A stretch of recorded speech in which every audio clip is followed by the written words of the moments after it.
అందరికీ నమస్కారం. ఈరోజు మనం తెలుసుకోబోతున్న కథ కన్న కూతురు. కైలాసపురం అనే ఊరిలో జమీందారు చినవెంకటప్ప చాలా ధనవంతుడు.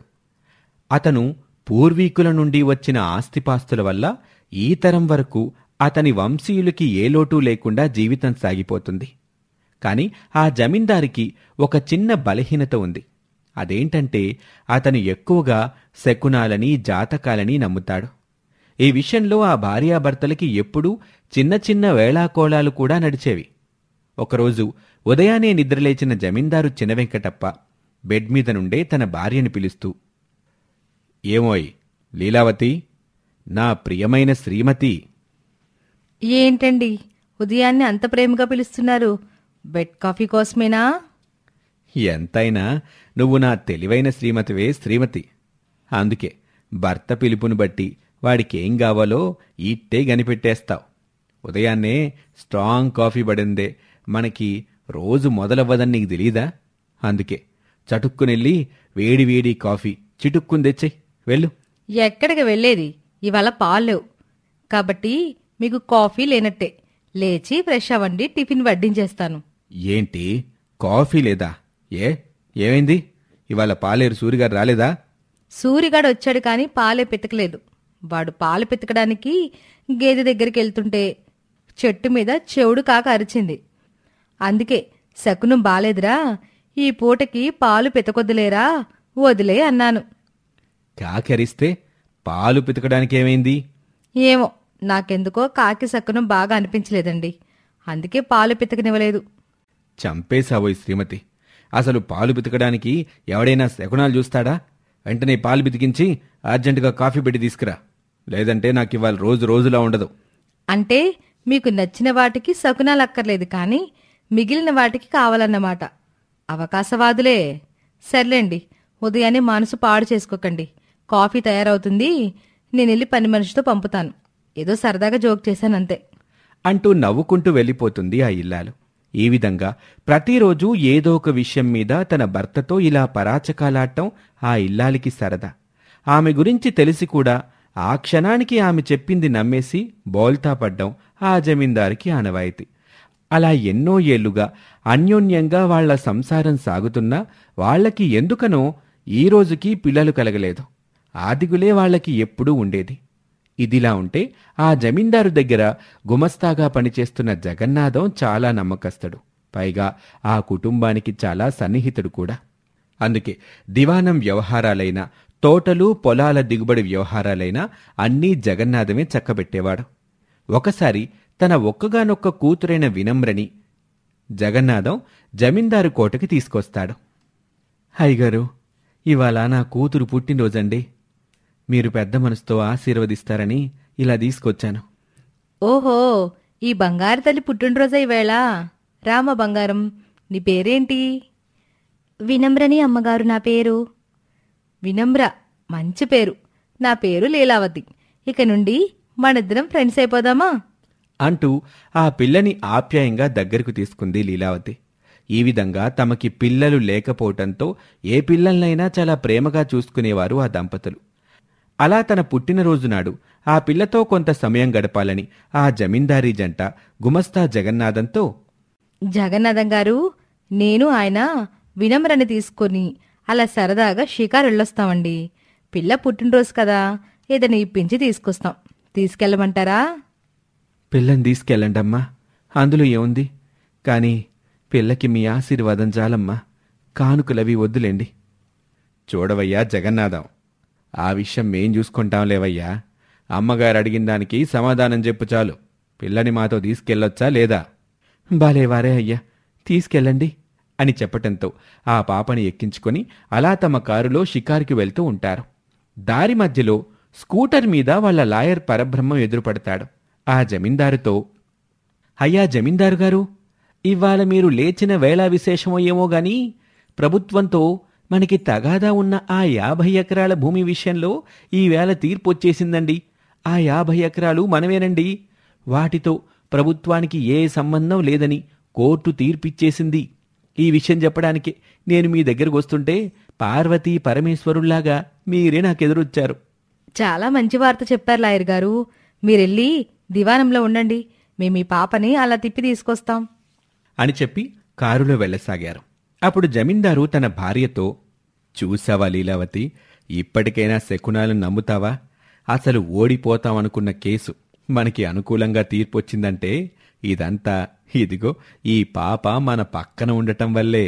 నిజమేనండి, పాప ముఖం చూసినప్పుడే అనుకున్నాను ఈ పిల్ల అదృష్ట లక్ష్మే అని మురిసిపోతూ ఆ పిల్లని తీసుకెళ్లి దండిగా కానుకలు కొని తీసుకొచ్చి జగన్నాథానికి అప్పగించారు. ఆ మరునాడు గుమస్తా ఎప్పటిలాగానే పనిలోకొస్తాడు. జగన్నాథం, నీతో ఒక విషయం మాట్లాడాలయ్యా. కాదు, నువ్వు నాకొక సహాయం చెయ్యాలయ్యా. భలేవారేనయ్యా, మీరు మా యజమానులు, మీరు చెప్పండయ్యా, నేను చేస్తాను. లేదు జగన్నాథం గారు, ఇది దివానానికి సంబంధించిందైతే అలాగే అనేవాళ్ళం, కానీ ఇది మీ వ్యక్తిగత విషయం, అందుకే. అయ్యో పర్వాలేదమ్మా, అదేంటో చెప్పండి. మరేమీ లేదయ్యా జగన్నాథం, మీ అమ్మాయి నిజంగా అదృష్టలక్ష్మయ్యా.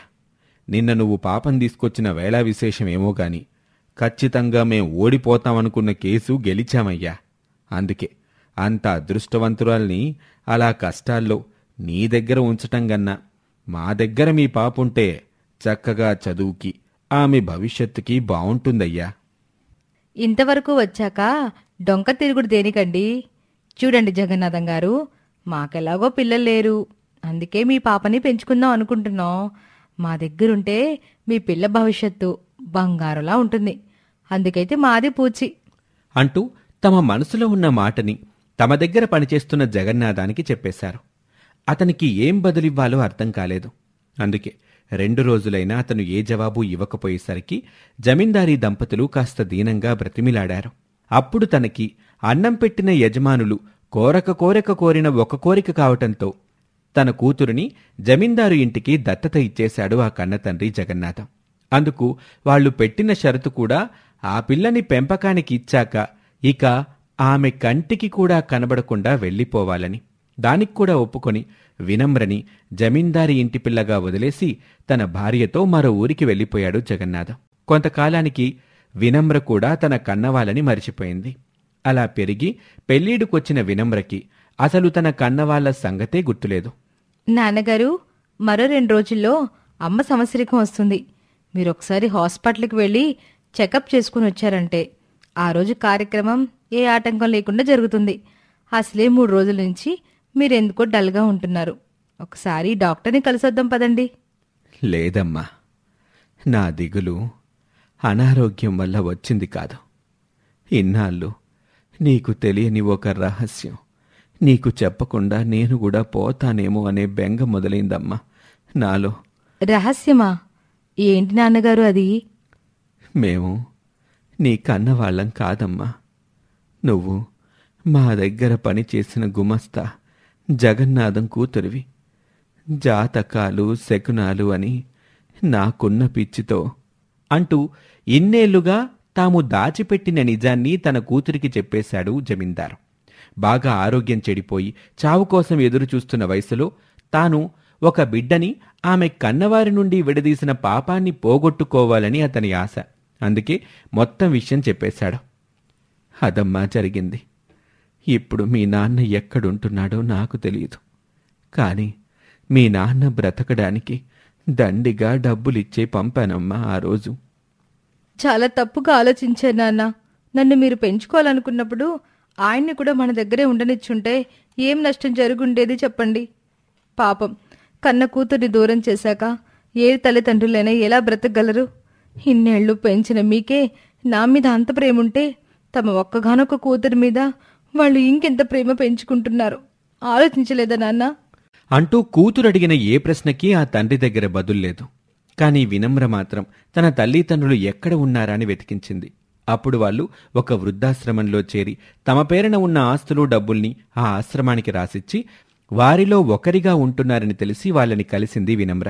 నాన్నా, నన్ను గుర్తుపట్టారా? నేను మీ వినమ్రని అని ఇన్నేళ్ల తరువాత తమని వెతుక్కుంటూ వచ్చిన తమ కూతురుని, చెట్టంత ఎదిగిన తమ కూతుర్ని అలా చూసి ఆ ముసలి తల్లిదండ్రులు చాలా ఆనందించారు.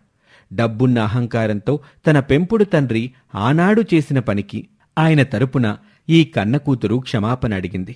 ఇక ఆ తరువాత ఆఖరి దశలో ఉన్న తన కన్నవారిని తనతో పాటు దివానానికి తీసుకెళ్లి అటు పెంచుకున్న తండ్రిని ఇటు కన్న తల్లి తండ్రుల్ని ప్రేమగా చూసుకోసాగింది ఆ కన్న కూతురు. ఇది ఇవాల్టి కథ కన్న కూతురు. ఈ కథ మీద మీ అభిప్రాయాన్ని కామెంట్ రూపంలో చెప్పండి. అలాగే మా ఛానల్ని సబ్స్క్రైబ్ చేసుకోవటం మర్చిపోకండి. Thank you for watching. ఏంటో దినా, నిండు గర్భిణివి, చక్కగా నీకు తినాలనిపించినవి తిని సంతోషంగా ఉండాలి కానీ అలా దిగులుగా ఒకటి. మరేం చేయాలో దినా, మన వీడియోస్ని చాలామంది సబ్స్క్రైబ్ చేసుకోకుండానే చూసి వెళ్ళిపోతున్నారు. కొంతమంది వీడియో చూసి కనీసం లైక్ కామెంట్ కూడా చేయడం లేదు. మరి మనం చేస్తున్న ఈ ప్రయత్నం వాళ్ళకి నచ్చుతుందో లేదో మనకెలా తెలుస్తుందో దినా, వాళ్ళు చెప్పాలి కదా. ప్లీజ్ వ్యూయర్స్, మొదటిసారి మా వీడియోని చూస్తున్నవారు మా ఛానల్ని వీడియో స్టార్టింగ్లోనే సబ్స్క్రైబ్ చేసుకోండి. మేం చేసే వీడియోస్ మీకు నచ్చినా, మా నుండి ఏదైనా చేంజ్ కోరుకుంటున్నా కింద కామెంట్ బాక్స్లో తెలియజేయండి. మీకు మా వీడియోస్ నచ్చితే మీ ఫ్రెండ్స్తో షేర్ చేసుకోండి. మమ్మల్ని ఎంకరేజ్ చేయండి. వదినా, పక్కనే ఉన్న బెల్ ఐకాన్ని నొక్కమని చెప్పలేదు నువ్వు. అది నొక్కితేనే కదా మన వీడియోస్కి సంబంధించిన అప్డేట్స్ నేరుగా నోటిఫికేషన్ రూపంలో వ్యూయర్స్కి తెలిసేది. బుక్కరాయి సముద్రం అనే ఊరిలో శాంతమ్మ కుటుంబం ఉంది. ఆమె భర్త నారాయణ, కొడుకు గోవిందం, కోడలు నాగమణి. ఇలా ఆ నలుగురూ కలిసి ఏనాడో తనఖాలో పెట్టిన తమ పూర్వీకుల ఇంటిని విడిపించుకోవటానికి చాలా తిప్పలు పడుతున్నారు. అలా ఎన్నో ఏళ్లుగా వాళ్లు చేస్తున్న కృషి ఫలితంగా చాలా పెద్ద మొత్తంలో డబ్బుని వాళ్ళు కూడబెట్టగలిగారు. ఏమండి, మనం ఇన్ని రోజులుగా కూడబెడుతున్న డబ్బు మొత్తం లెక్కబెట్టి చూస్తే ఇంకా మన ఇంటిని విడిపించుకోవడానికి మనకి ఎంత కావాలో తెలుస్తుంది కదండి. అవును శాంత, ఇప్పుడే కోడల్ని పిలిచి ఆ లెక్క సంగతేంటో కనుక్కుందాం ఉండు. అమ్మా నాగమణి. ఏంటి మామయ్య గారు? మరేం లేదమ్మా, మనం ఎన్నాళ్లుగా కూడబెట్టిన డబ్బు ఎంతో లెక్క చూద్దామని మీ మామయ్య పిలిచారు. సరే మామయ్య, ఇప్పుడే మనం డబ్బులు దాచిన పెట్టి తీసుకొస్తాను, ఉండండి అంటూ లోపలికెళ్ళి మంచం కింద ఉన్న ఒక పెద్ద టంకుపెట్టెని బయటకు లాగి దాన్ని తెరిచింది. అందులో ఒక తాళం వేసిన చెక్కపెట్టె ఉండటంతో దాన్ని తీసుకొచ్చి తన అత్తామావల ముందు ఉంచింది. దీని తాళం మీ అబ్బాయి దగ్గరుంది మామయ్య, ఆయన వచ్చాకే తెరిచి చూద్దాం అని నాగమణి అంటుంది. ఇంతలో పని నుండి వస్తున్న గోవిందం, ఏంటి నా గురించే తలుచుకుంటున్నట్టున్నారు? అందుకే నేను చూడండి, మీరు అలా తలుచుకోగానే ఇలా ప్రత్యక్షమైపోయాను. సరే, ఎలాగో ప్రత్యక్షమయ్యారు కదా, మీ దగ్గరున్న ఈ డబ్బులు పెట్టే తాళం ఇచ్చేసి వెళ్ళండి, మిమ్మల్ని తలుచుకున్న పని అయిపోతుంది అంటూ సరదాగా అంటుంది నాగమణి. అలా లోపలికెళ్లిన గోవిందం తాళం తెచ్చి ఇవ్వగానే ఆ చెక్కపెట్టెని తెరిచి చూశారు. అందులో ఇన్నాళ్ళు వాళ్లు కూడబెట్టిన డబ్బులు 10 లక్షల వరకు ఉంటాయి. వాటన్నింటినీ లెక్కబెట్టాక, అత్తయ్య, ఈ డబ్బులతో మొత్తం మన ఇంటి మీద అప్పు తీరిపోయి మన ఇల్లు మనకొచ్చేస్తుంది కదా. ఏమోనే తల్లి, అసలే ఆ తనఖాల నరసయ్య మెలికిలి మనిషి. పైగా మనం ఇంటిని అతని దగ్గర తనఖా పెట్టి చాలా ఏళ్ళైపోయింది కదా, ఏమంటాడో చూడాలి. ఏంటమ్మా వాడనేది, మహా అయితే ఇవి సరిపోలేదు, ఇంకా కొంత బకాయింది అంటాడేమో, అంతే కదా. అది కూడా ఎప్పుడైనా అప్పు తెచ్చి తీర్చేద్దాంలే. ఇకపై ఆ మెలిక మనిషితో మనకి ఏ లావాదేవీలు వద్దు అంటూ ఇన్నాళ్లుగా ఆ తనకాల నర్సయ్య వల్ల వచ్చిన విసుగుని మాటల్లో చెప్పేశాడు కొడుకు. అలా ఆ తెల్లారి ఆ కుటుంబం మొత్తం తమ దగ్గర ఉన్న డబ్బుని తీసుకొని తనకాల నర్సయ్య దగ్గరకు వెళ్తారు. అతను వీళ్ళిచ్చిన డబ్బుని లెక్క చూసుకొని, ఏమిటో శాంతమ్మ, మీ పూర్వీకుల నుండి వచ్చిన ఇంటిని ఏదో అవసరమని నా దగ్గర తనఖా పెట్టి దాన్ని విడిపించుకోవటానికి ఇన్నేళ్లు పట్టింది పాపం. అది సరే నర్సయ్య, ఎంతకీ నువ్విచ్చిన దానికి మేం గట్టింది జల్లైపోయినట్టే కదా. అయిపోయింది నారాయణ, ఎందుకైనా మంచిది మీ పద్దు పుస్తకంలో చూస్తాను. మీ పద్దు పుస్తకం లోపల ఎక్కడో పెట్టాను, అది వెతకడానికి సమయం పడుతుంది. ఈలోపు మీ ఇంటి తాళాలు ఇచ్చేస్తాను, తీసుకెళ్ళండి. మేమిచ్చిన ఇల్లు ఇచ్చినట్టే ఉంది కదా, ఏ మార్పులు చేర్పులు చేయలేదు కదా.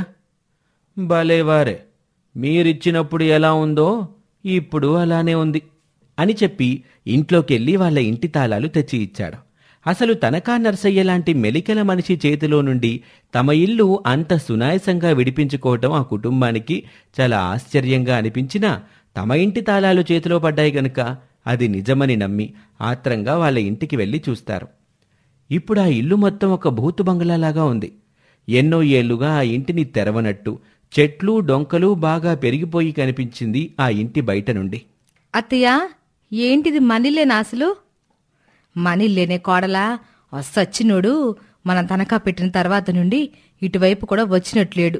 కానీ మనం తీసుకున్న అప్పుకు మాత్రం అప్పుడు చెప్పిన వడ్డీ కన్నా ఎక్కువ వడ్డీ మాత్రం పెంచుకుంటా పోయాడు. సర్లేవే, అయిపోయిన పెళ్లికి బాజలెందుకు గాని పదండి, ఇల్లంతా శుభ్రం చేసుకుందాం అని మొత్తం కుటుంబం అందరూ కలిసి ఆ ఇంటిని బాగు చేసుకోవటం మొదలుపెట్టారు. అలా తనఖా నుండి విడిపించుకున్న తమ ఇంటిని బాగు చేసుకున్నాక ఒకరోజు ఆ ఇంటి బావిలో అత్తాకోడళ్ళిద్దరూ నీళ్లు తోడుతూ ఉండగా వాళ్ల బకెట్లోకి ఒక పాత ఇత్తడి చెంబు వచ్చింది. దాన్ని చూసిన కోడలు, అత్తయ్య, ఇదేంటి ఇంత పాత చెంబు? ఇది మనదేనా? మనదే అయ్యుంటుందిలే. అంటే పూర్వీకులు ఎవరిదో అయ్యుంటది. ఈ ఇల్లు ఇప్పుడుదా ఏంటి? దాదాపు 100 ఏళ్ల నుండి ఉన్న ఇల్లు కదా ఇది. అప్పుడు ఎవరో పడేసుకుని ఉంటారు. సర్లే, దాన్ని శుభ్రం చేసుకుని వాడదాం. తీసి పక్కన పెట్టు అని చెప్పి తమ పనులు తాము ముగించుకున్నారు.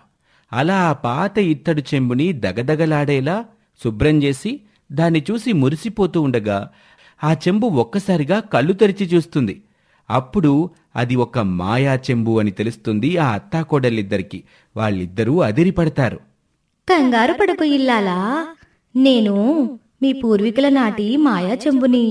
ఒకసారి దొంగల సమస్య వచ్చినప్పుడు నీ భర్త ముత్తాత తండ్రి నన్ను ఆ దొంగలకి అందకుండా చెయ్యాలని ఇలా నూతిలో పడేశాడు. ఆ తర్వాత ఇన్ని తరాల వారు నా గురించి తెలియక చాలా అగచాట్లు పడ్డారు. ఇక మీకు ఆ దిగులు లేదు.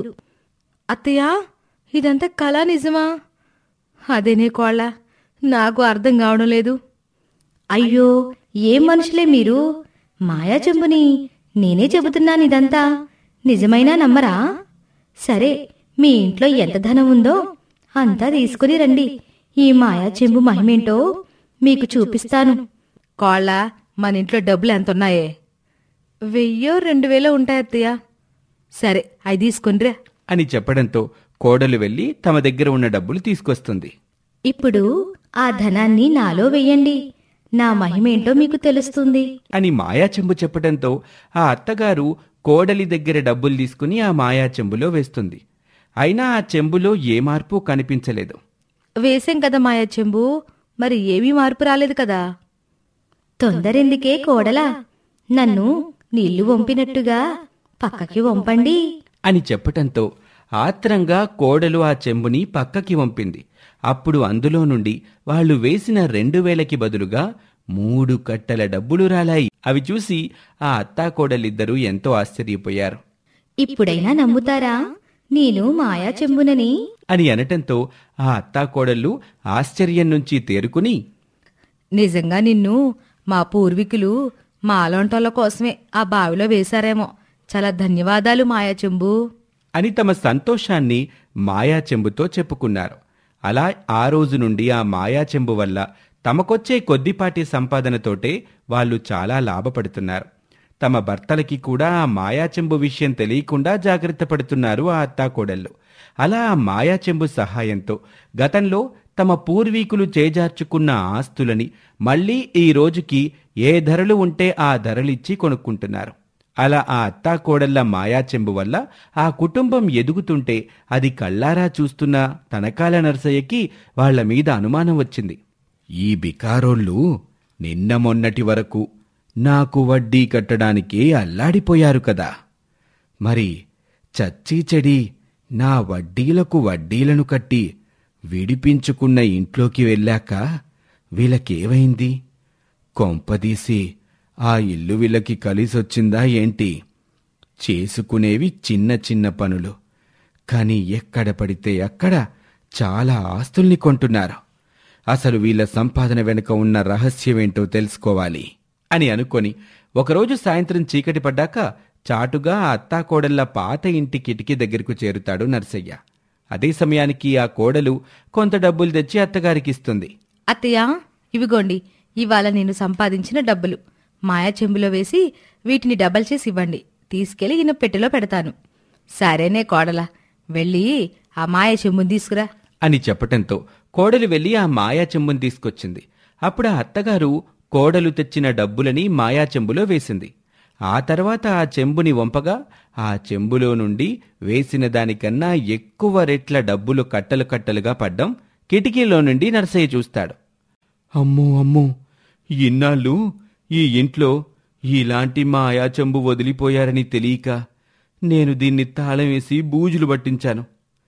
ఇంత విలువైన మాయా చెంబుని వీళ్ళకెందుకు వదులుతాను, నా దగ్గర పెట్టుకుంటాను గాని అని అనుకొని అక్కడి నుంచి వెళ్ళిపోతాడు నరసయ్య.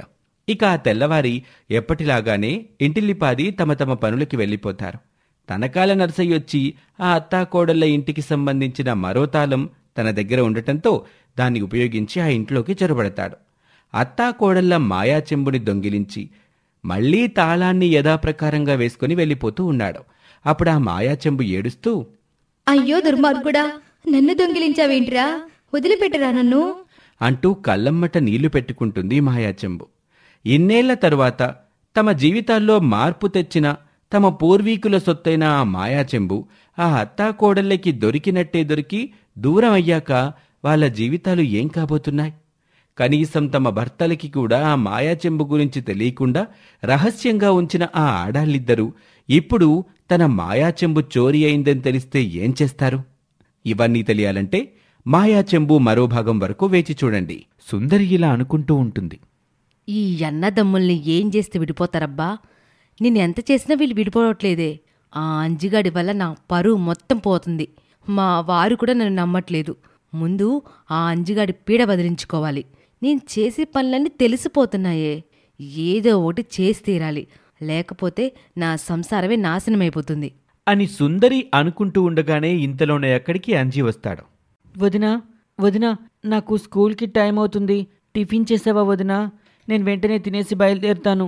లేకుంటే అక్కడ రవీంద్రగాడు నన్ను వదిలేసి ఒక్కడే స్కూల్కి వెళ్ళిపోయేలా ఉన్నాడు. అంజీ, నేను టిఫిన్ చేసేసాను గాని ఈలోపు ఒక చిన్న పని చేసి పెట్టాలి. వంటగదిలో దుమ్ము ఎక్కువగా ఉంది. నువ్వు కాస్త ఆ దుమ్మును శుభ్రం చేసి పెట్టాలి. ఒక 5 నిమిషాలు ఆ పని అయిపోతుంది. చేసి పెట్టే. ఈలోపు నీకు నేను టిఫిన్ క్యారేజీ రెడీ చేస్తాను. నువ్వు రవీంద్ర స్కూల్లో సంతోషంగా తినొచ్చు. అలాగే వదినా, ఇప్పుడే మొత్తం శుభ్రం చేసి పెడతాను అంటూ బూజు కర్ర తీసుకుని వంటగది మొత్తం శుభ్రం చేస్తూ ఉంటాడు అంజి. సుందరి ఇదే మంచి సమయం అనుకుని తనలో తానే మాట్లాడుకుంటూ ఉంటుంది. ఇదే మంచి అవకాశం. ఆ అంజిగాడి కళ్ళల్లో కారం కొట్టేయాలి. వాడి కళ్ళు కనబడకుండా పోతాయి. అప్పుడు వాడిని సులభంగా ఈ లోకంలో ఉండనివ్వకుండా చేయొచ్చు. ఆ తర్వాత నేను నా భర్త సంతోషంగా ఉండొచ్చు. పిల్లా పాపలతో హాయిగా బతకొచ్చు. ఆస్తి కూడా అప్పుడు మా వారికే చెందుతుంది. నాకు చాలా ఆనందంగా ఉంటుంది. త్వరగా ఆ పని చేసేయాలి అంటూ సుందరి అంజీ పనిచేస్తున్న దగ్గరికి వెళ్తుంది. అంజీ బూజుని దులుపుతూ ఉండగా ఇదే మంచి అవకాశం అనుకుంటుంది. సుందరి పక్కనే ఉన్న కారం డబ్బాని తీసుకుంటుంది.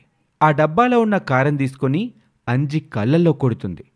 కారం కొట్టగానే అంజి ఆ మంటకు అల్లాడిపోతూ ఉంటాడు. అబ్బా, కారం, మంట, కారం, వదినా కళ్ళు మండిపోతున్నాయి. అబ్బా, నా వల్ల కావటం లేదు.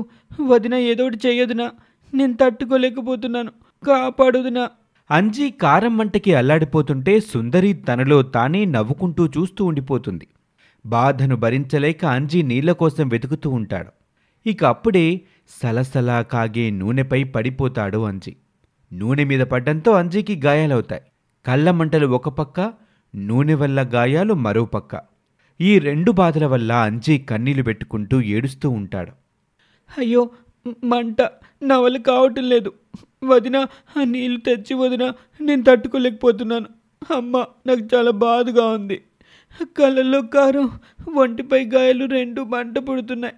దేవుడా, నా వల్ల కావటం లేదు. అన్నయ్య, త్వరగా రా అన్నయ్య. రవీంద్ర. మంటకి తట్టుకోలేక అంజీ అరుపులు ఎక్కువవుతూ ఉంటాయి. ఇంటి బయట అంజీ కోసం ఎదురుచూస్తూ ఉంటాడు రవీంద్ర. ఇక అప్పుడే రవీంద్రకి అంజీ అరుపులు వినిపిస్తాయి. పరుగు పరుగున అంజీ దగ్గరికి చేరుకుంటాడు రవీంద్ర. రవీంద్ర రావటం చూసి సుందరి అప్పుడే నాటకం మొదలు పెడుతుంది. వద్దంటే విండు. ఎప్పుడు ఏదొక పని చెప్పుదినా చేస్తానంటాడు.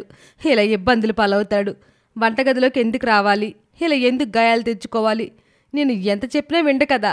ఈ విషయం మీ అన్నయ్య గాని తెలిస్తే నన్ను బతకనిస్తాడా? నన్నే తిట్టిపోస్తాడు. కొట్టను కూడా వస్తాడు. నేనేం చెయ్యాలి? మరిది వల్ల భర్త దగ్గర దెబ్బలు తినే బతికైపోయింది నాది. వదినమ్మ, ముందు వాడికి నీళ్ళు ఇవ్వండి. వాడు చూడండి ఎలా అల్లాడిపోతున్నాడు. తట్టుకోలేకపోతున్నాడు. మీరు వాడికి నీళ్ళు ఇవ్వకుండా ఇలా ఉంటే ఎలా? అయ్యో పాపం, వాడి బాధ చూడలేకపోతున్నాను. అంటే ఏంటి రవీంద్ర నీ ఉద్దేశం? నేనే బలవంతంగా ఈ పని చేయించాననా? అంజి మీద కారం చల్లాననా? కాగుతున్న నూనె నేనే పోసానా? ఇలా అంటున్నావు, ఏం మాట్లాడుతున్నావు నువ్వు? అయ్యో వదిన, నేను అలా అనటం లేదు. ముందు వాడి కళ్ళల్లో నీళ్లు పోయమని చెప్తున్నాను అంతే. రవీంద్ర సుందరితో వాదించలేక తానే స్వయంగా మంచినీళ్లు తీసుకొని కళ్ళల్లో పోస్తాడు. అంజీకి కళ్ళమంటలు తగ్గుతాయి. కాస్త ఊరుకుంటాడు. ఇక ఆ తర్వాత నూనె వల్ల అవుతున్న గాయాలు చూసి అంజీ తట్టుకోలేకపోతూ ఉంటాడు. ఇక అంజీని ఎక్కువసేపు అక్కడే ఉంచటం ఇష్టం లేక రవీంద్ర ఆస్పత్రికి తీసుకెళ్ళాలి అనుకుంటాడు. వదినమ్మ, అంజీని ఆసుపత్రికి తీసుకెళ్ళాలి, లేకపోతే వాడికి గాయాలు తగ్గవు. నాకు తెలుసు, నువ్వేం చెప్పక్కర్లేదు. అయినా నా మరిది మీద నీ బొడి పెత్తనమేంటి? ఎప్పుడు వాడిని అంటి పెట్టుకునే ఉంటావా? నీకు వేరే పని పాట లేదా? మీ ఇంట్లో వాళ్ళు తిట్టరా నిన్ను? అంజీ నా స్నేహితుడు వదిన. వాళ్ళలాంటి మంచి మనసున్న స్నేహితుడు దొరకటం నా అదృష్టం. వాడైనా నన్ను వదులుకుంటాడేమో గాని నేను మాత్రం వాడిని అసలు విడిచిపెట్టి ఉండలేను. ఓయబ్బో, భలే పొంగిపోతుంది ప్రేమ. మా అంజిగాడు నీ సహవాసం వల్లే చెడిపోతున్నాడు. లేనిపోని అలవాట్లన్నీ నేర్చుకుంటున్నాడు. అసలే వీళ్ళన్నయ్యకి ఈ చుట్టుపక్కల మంచి పేరుంది, గౌరవం కూడా ఉంది. నీలాంటోళ్ళ వల్లే అది మొత్తం నాశనమైపోతుంది. సుందరి అలా మాట్లాడుతుంటే అంజీ బాధపడతాడు. తన వల్ల తన వదిన దగ్గర తిట్లు భరిస్తున్నాడని కంగారు పడుతూ ఉంటాడు. ఇంతలోనే అంజీ కల్పించుకుని మాట్లాడతాడు. రే రవీంద్ర, ఏంటా మాటలు? వదినకి ఎదురు తిరిగి మాట్లాడుతున్నావా? ఇంకెప్పుడు అలా చేయకురా. మనం వెళ్దాం పదా. నాకు నొప్పి ఎక్కువగా ఉంది వదిన, నేను వెళ్ళొస్తాను. సరే బాబు, క్షేమంగా వెళ్ళిరా. నీ స్నేహితుడిని కాస్త నోరు మూసుకొని ఉండమని చెప్పు. పెద్దవాళ్ళతో ఎలా మాట్లాడాలో కూడా తెలియట్లేదు. వదిన, నేను వాడికి చెప్తాను వదిన, ఇంకెప్పుడు అలా మాట్లాడు. అంజీ, అన్నట్లు ఇంకో విషయం. మీ అన్నయ్యకి ఈ విషయం తెలిస్తే నన్ను తిడతాడు. ఎప్పుడు మీ అన్నయ్య దగ్గర నన్ను తిట్టిస్తూనే ఉంటావా ఏంటి? నన్ను ఇంట్లో మనశ్శాంతిగా ఉండనివ్వవా? మీ అన్నయ్య దగ్గర ఈ విషయం చెప్పొద్దు, జాగ్రత్త. సరే వదిన, ఇక మేము వెళ్తాం. అంజీ రవీంద్రులు ఇద్దరూ ఆసుపత్రికి బయలుదేరి వెళ్తారు. ఆ తర్వాత గాయాలకి మందులు వేసుకొని ఆసుపత్రి నుంచి వస్తారు. కాసేపు అలా పార్కులో కూర్చుంటారు. పార్కులో చాలామంది కూర్చుని ఉంటారు. ఎక్కువగా జంటలుగా వచ్చి కూర్చుని ఉంటారు. ఇక రవీంద్ర అంజీ ఇద్దరు కూర్చొని సుందరి గురించి మాట్లాడుకుంటూ ఉంటారు. ఎప్పుడు చూసినా వదిన నిన్నేంట్రా ఇబ్బంది పెడుతూనే ఉంటుంది. ఇలా అయితే ఎలారా? ఏం చేయమంటావురా? అన్నయ్యకి నేనంటే చాలా ఇష్టం. అదేమో వదినకి నచ్చటం లేదు. అందుకే నాపై కోపంతో ఇలా చేస్తుంది. ఇలా ఎంతకాలం రా భరించటం? త్వరగా ఏదో ఒకటి అన్నయ్యతో చెప్పు. ఇంకెన్ని రోజులురా? హై స్కూల్కి మనం వెళ్ళాలి కదా. అప్పుడెంచక్క సిటీలో ఉండే హాస్టల్లో చేరుతాను. నువ్వు కూడా నాతో అక్కడే చేరిపోరా. అప్పుడు అక్కడే సంతోషంగా ఉండొచ్చు. అన్నయ్య ఎలాగూ నన్ను చూడ్డానికి వస్తూ ఉంటాడు కదా. అప్పుడు వదిన బాధ కూడా ఉండదు. అప్పటి వరకు వదిన పెట్టే ఇబ్బందులు భరించాల్సిందేరా రవీంద్ర. అంజీ రవీంద్ర అలా మాట్లాడుకుంటూ ఉండగా వాళ్ళిద్దరికీ కాస్త దూరంగా రమేష్ మరో మహిళతో ఆ పార్కుకి రావటాన్ని అంజీ గమనిస్తాడు. రవీంద్ర కూడా చూస్తాడు. ఏంట్రా, మన అన్నయ్య వేరే ఎవరితో వచ్చాడేంటి? ఏదో జరుగుతుందిరా. రేయ్, అన్నయ్య ఏదో తప్పు చేస్తున్నాడని నాకు అనిపిస్తుంది. ఎలాగైనా సరే మనం అన్నయ్య మనసు మార్చాలరా. మనం అన్నయ్యని గమనిస్తూ ఉందాం అనుకుని రవీంద్ర అంజీ ఇద్దరూ రమేష్కి తెలియకుండా రమేష్ని వెంబడిస్తారు. రమేష్ మరో మహిళతో ఆ పార్కులో తిరుగుతూ ఉంటే అంజీ తన వదిన ఉండాల్సిన ప్లేస్లో మరొక మహిళ ఉండటం చూసి బాధపడుతూ ఉంటాడు. ఇక తరువాత అంజీ రవీంద్ర ఇద్దరూ కలిసి ఏం చేస్తారో వచ్చే ఎపిసోడ్లో తెలుసుకుందాం. ఈ స్టోరీ మీకు నచ్చితే మా ఛానల్ని లైక్ చేసి వెంటనే సబ్స్క్రైబ్ చేసుకోండి. Thank you for watching.